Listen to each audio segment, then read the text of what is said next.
Hi, hello, my name is Gomer Joseph. I hope you've all been having a great day so far. Welcome back to another True Crime Tuesdays video. If you are new, I welcome you.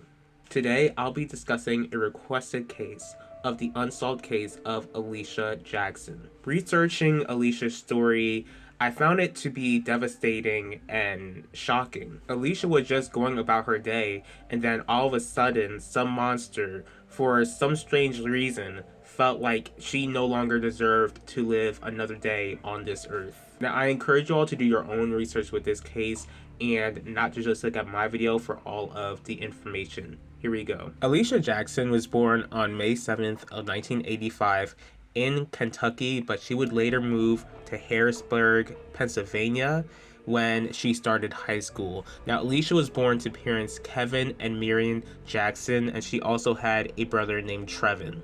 Alicia was described to be someone who was warm, loving. She was loved by many. She was even voted homecoming queen in senior year of high school. Alicia was intelligent, known to be a role model. She enjoyed dancing and even started a dancing club or dancing program in her high school. Alicia was described as a beautiful soul. She loved learning and enjoyed getting involved with school activities. Later on in life, Alicia was a mother to a son named Jeremiah, who was nicknamed Juju.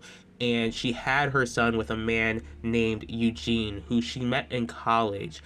And she just enjoyed being a mother. The thing about Alicia and Eugene's relationship, it was pretty rocky. So later on in their relationship, when Alicia was pregnant with Jeremiah, Eugene was unfaithful to her and ended up impregnating someone else. Though Eugene's infidelity pretty much crushed Alicia, she would eventually forgive him and they worked things out once Juju was born.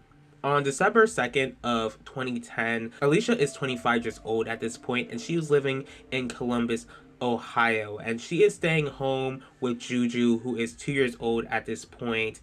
And, earlier that day, she picked Juju up from the babysitter, and that night she was ready to make dinner. But when Eugene, who she was engaged to at the point, arrived at the house that night, he stumbled across the unimaginable. He saw his fiancée, Alicia, lifeless, and saw the room just filled with blood, and she was just laying lifeless on the couch. And he would later find out that it was due to multiple stab wounds, and the only person alive in the house was Juju. He was literally in the same room as Alicia when her life was taken away from her, which just means that Juju saw his mother's life being taken away from her right before his eyes. Shocked and horrified by the sight, Eugene immediately called 911. When the police arrived, they did search the house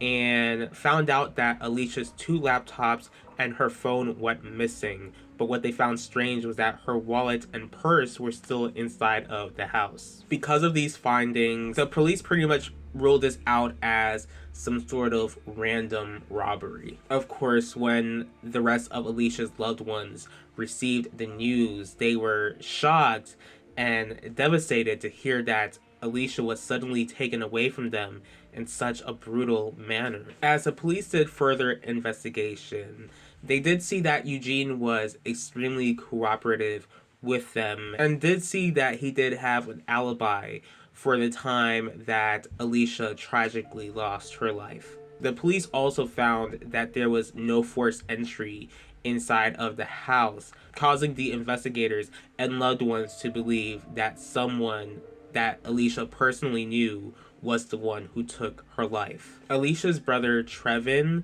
is 100% sure that Alicia would not have opened the door for some sort of stranger. She would not have opened the door for someone she knew, especially since she was alone in the house with her 2-year-old son. Plus, like I mentioned before, like she was stabbed multiple times, so it was like someone took her life out of passion. The police have had persons of interest over the years, but it was never made public. Alicia's family is definitely not giving up. They are fighting every single day to figure out who brutally took her life. That's pretty much all the information that I can give you all. Now, if you are watching this video and you have any information at all, please be a snitch. Call 911 or call the Columbus Police Department, which is 614-645-4036. If Alicia were alive today, then she would have been 38 years old. Now, whoever took her life took so much from so many people. Her loved ones are still trying to go ahead and figure out who could have hated Alicia that much, and they knew Alicia to be such a loving person. They just could not understand why someone would hate her that much to want to take her life.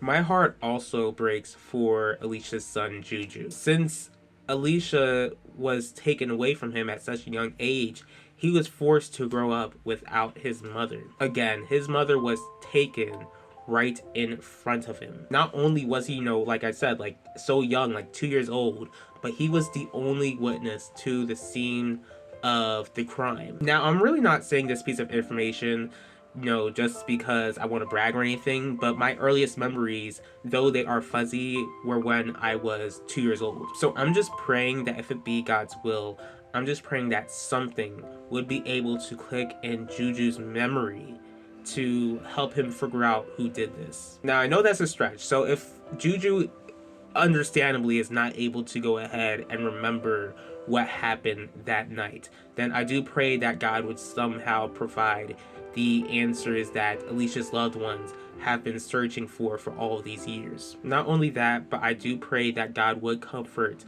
Alicia's loved ones in their mourning, and I do also pray that they would seek him. The God that I serve, the God of the Bible, is a God of justice. He knows exactly who took Alicia's life and will make sure that justice is served. I thank you all for taking the time in your day to watch this video. If you did like this video, please feel free to hit the like button. If you have any thoughts on this case at all, please leave your thoughts in the comment section below.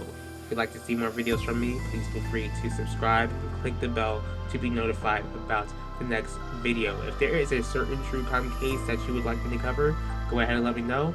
I will see y'all for next True Crime Tuesdays, and I will talk to y'all later.